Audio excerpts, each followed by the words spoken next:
documentary is a cornerstone piece of telling the Croce story in Natchitoches. Tonight, attendees at the Louisiana Sports Hall of Fame in Natchitoches, Louisiana, transported back 50 years in remembrance of a tragedy. It was so well done, and if you don't show that event, if you don't show that film here, you're just not doing a complete job of celebrating Jim.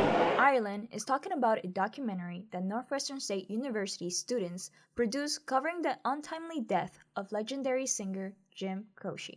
It is so exciting to me to be able to share the story through the eyes of the student journalists who were working that night 50 years ago.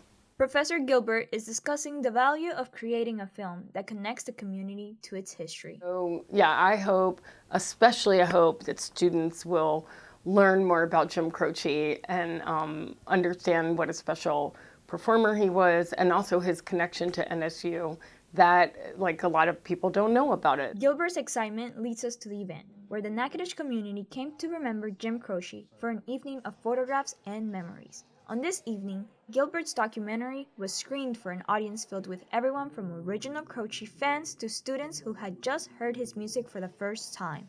The documentary highlights the story of several reporters who were students during the 1973 crash and originally reported on the accident.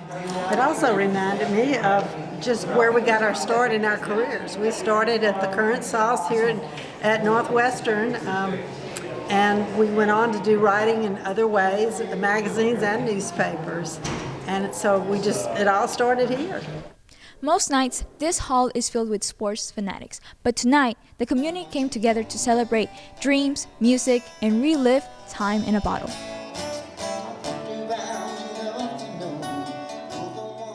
So I grew up listening to Jim Croce with my dad. My dad was a huge fan, and so it was really special when I came to Northwestern and I learned that that's actually where Jim Croce's last concert was. While not all students knew who Croce was at the beginning of the screening, they left with a stronger sense of community. And I feel like he's a part of Natchitoches, so I feel like I was happy to learn more.